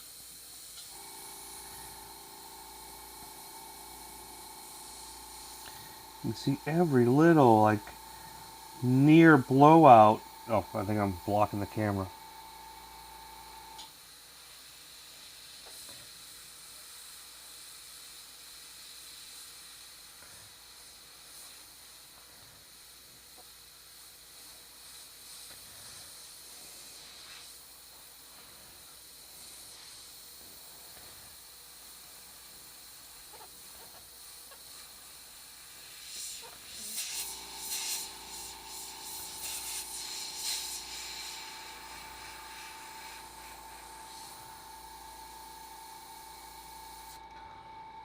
Oh, I just tried to read with these things on. That was horrible. Oof, that was horrible. Let's take those off.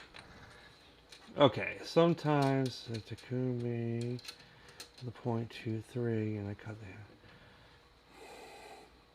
Yeah, so you can yeah, follow 76. That's my jam. So yeah, you can convert to a 0.23. Like that's why, like I love painting with these, because these are the 0.23 microns. So I paint with these a lot, and I do have one of these converted to a 0.18, and then yeah, you can convert this to a 0.23. So for those of you who don't know, the CMs are a 0.23 head system in needle, and the SBs are a 0.18. So you can actually swap these heads. So if you want a bigger body with a 0.18, you can get this with a 0.18 micron setup.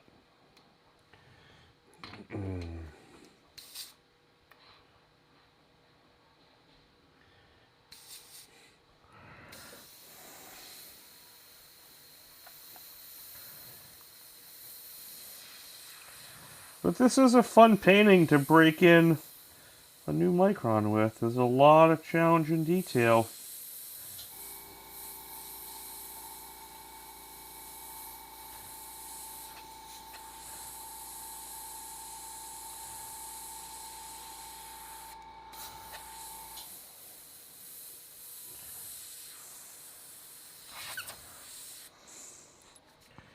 You know what?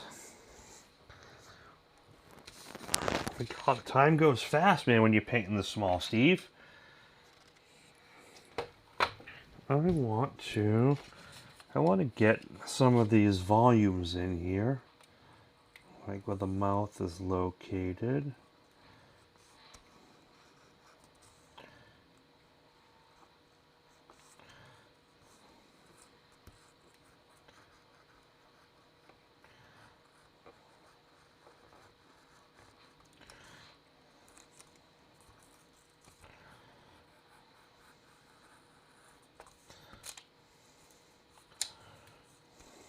Obviously, we can pull a lot more out, but yeah, let's just do over here.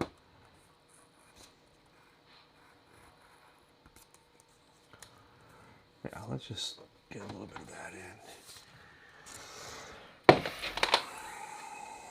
And we should be able to go here like this and put this into position.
Bye, honey.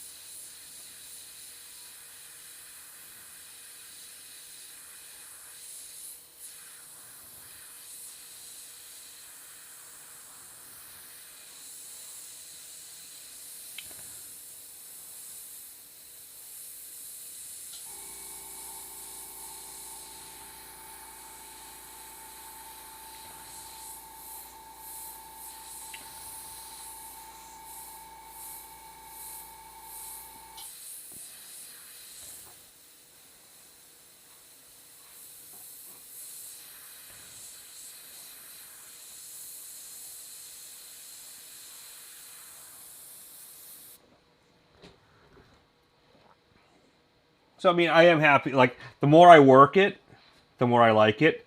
But, like, see, I got a blowout here that I don't like. So I gotta just get in here and try to push that back. Hey, see that little bit? That improvement?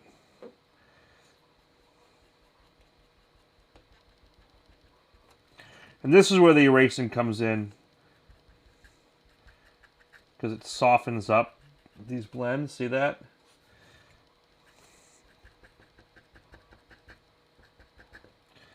You start getting a little more highlight.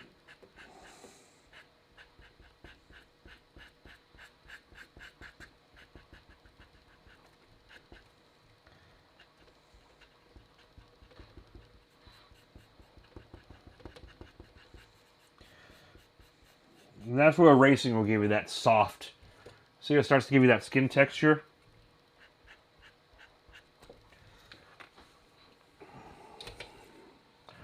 Even take a pick.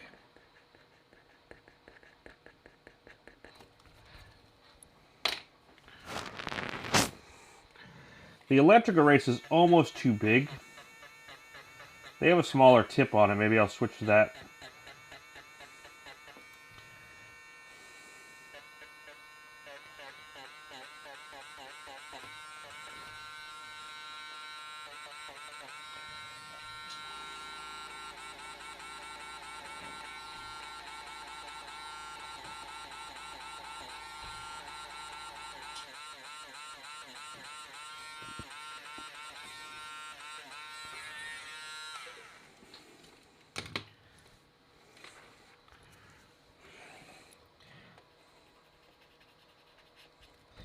And this will soften those harsh marks a little bit.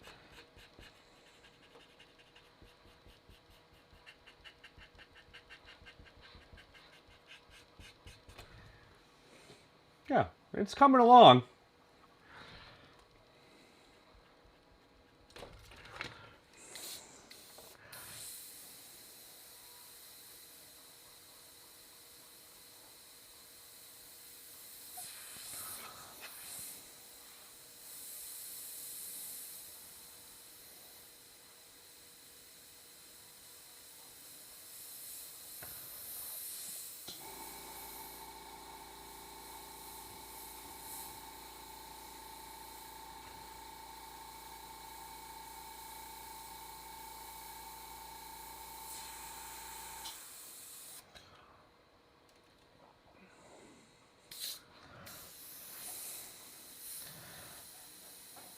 And this is the problem with getting a Micron, because then you want to see how far you can push down.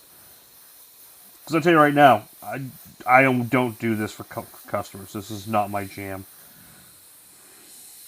But the nice thing about the Micron and a quality brush is, if you want to paint like this, it allows you to do it and gives you the confidence to do it, because the brush just stays consistent.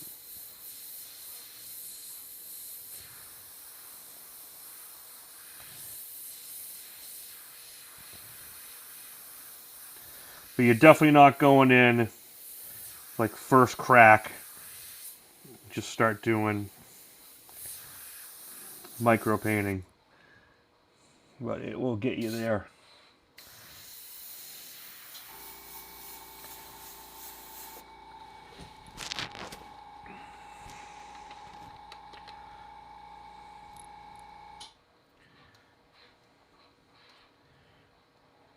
Like, yeah, that starts looking really... You know, when you look at a normal distance and not super zoomed, it starts really looking nice. I need to get...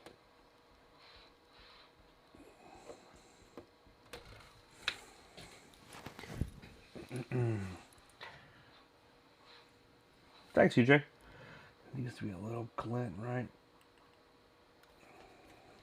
This is just ridiculous. The fact that the tip of an X-Acto blade made a difference. And the fact that Steve doesn't wear glasses doing this pisses me off even more now.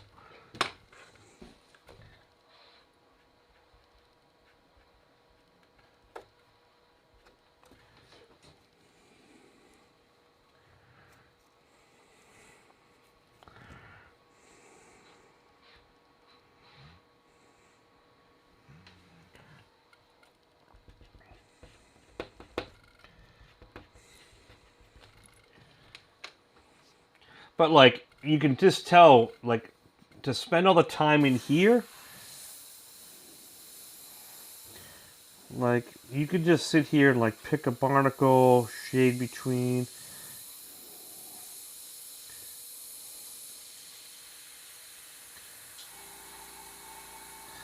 See, this is where I look at what I should be painting. Then I'm like, ah, screw it, just fill this in. No one's gonna look.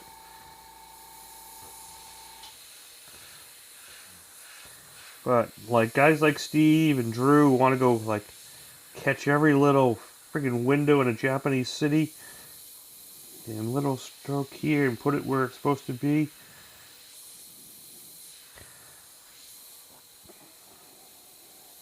It is an amazing discipline.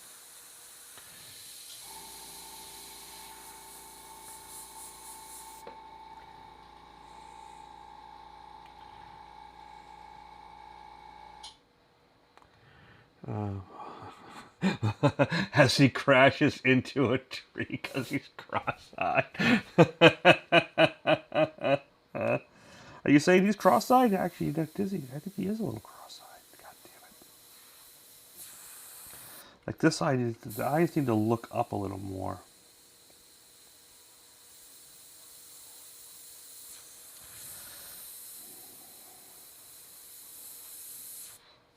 Yeah.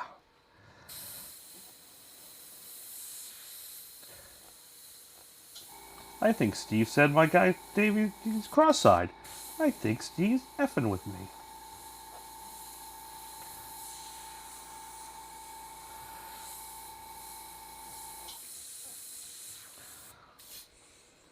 Ah.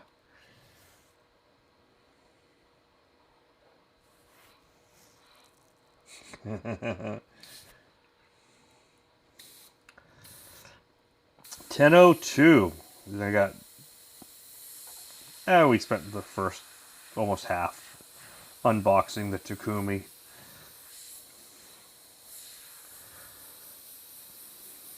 But with that being said, since this is the first use, I'm going to make Gerald very happy. I'm not going to put it away like I normally would put it away. I'll just leave water in it, put it away. Let's give this thing its due. I'm going to move this aside. I'm going to clean this baby out. And we're going to put her to bed. Can I save?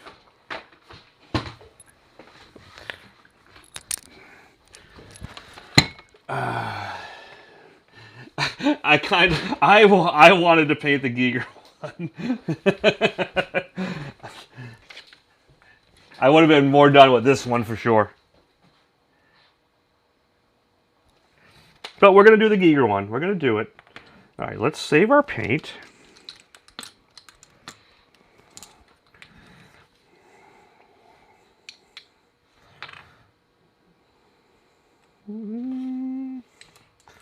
This was the old tattoo green I mixed up.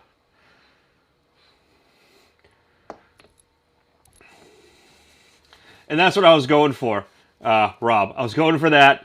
When I made this color, I don't know if you saw at the beginning, I wanted, you know, old granddad, old uncle tattoo green. You know, that tattoo ink from the 50s and 60s and 70s that, you know, after years of sun and had that nice green fuzzy look to it. That's the color I made. Old tattoo green. Alright, so let's clean this baby out. So what I do, and this will be kind of how I normally clean. I go here. I basically flush it out.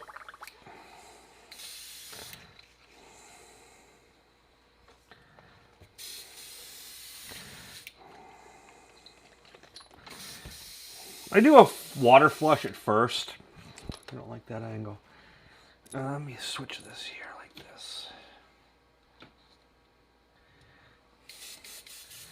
A sail. Oh, I like that name, dude. Mind if I use it? Sailor Black. Because it is. You know the exact color, and it's a pretty close. You know, when I think of tattoo ink growing up, you know, seeing, because I had uncles, they're always that green, man. Always that green. Sailor Black, man. It's awesome. Okay, so we're going to get this. And clean the cup. And take my cup off. I'm gonna actually clean it.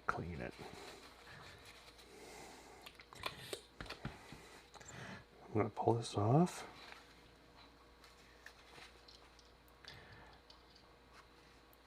Which you should do this pretty, you know, not, because what I have found, I'll go months without ever really taking this apart and cleaning it.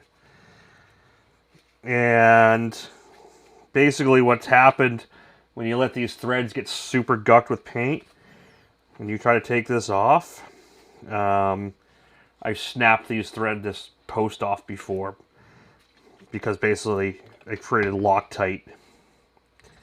So yeah, you should clean these threads every so often. That's exactly what it is. That.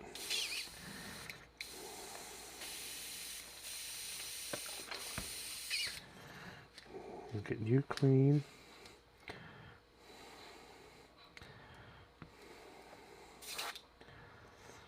Like I said, this is what I do typically.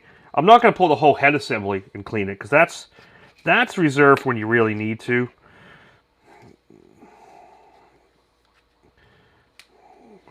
Clean it really good. I'm going to flush the heck out of it. I'll usually make sure I clean this, and you can pull the nozzle cap off. Make sure that's nice and clean.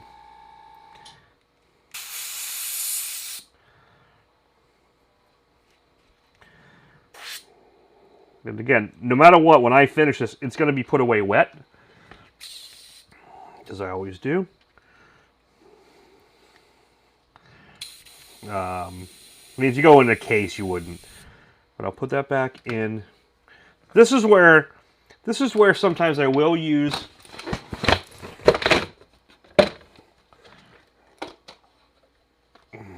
the airbrush lube.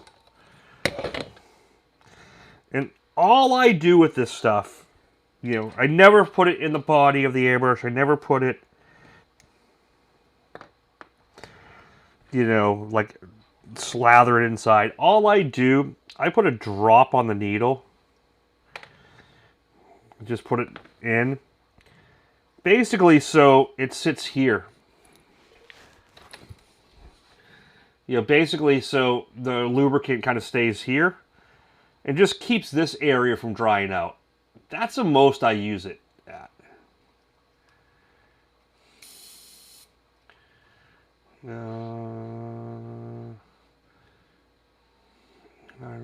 I buy the PS1. Yeah, they're all right. For the money, they're a great brush. Just don't quite measure up to this from my personal use experience. But it's a very hard difference to notice. It's a preference thing.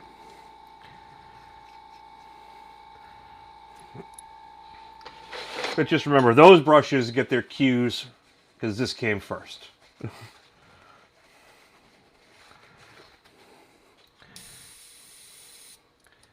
So she's all clean. She's all done.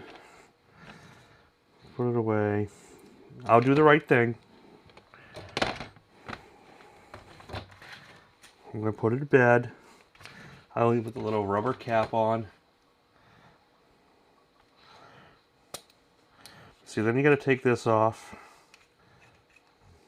So I'm going to rework this case.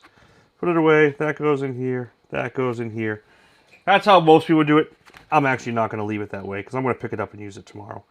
When I put my airbrushes away and I clean them,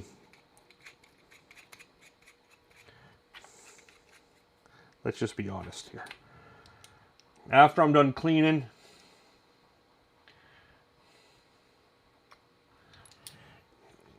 I always leave a little fluid in here.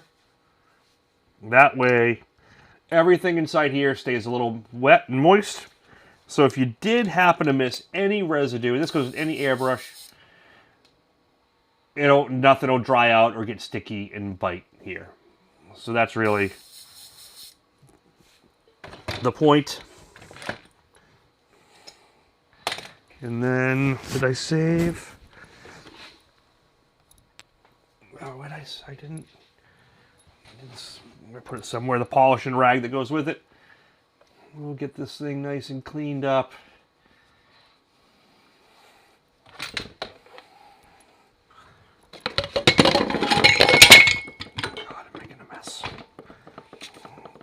End of a long day, guys. End of a long day. And so that was the first crack of the Takumi, right out of the box, straight through. Some people like that up here. I've always kind of liked it on the side.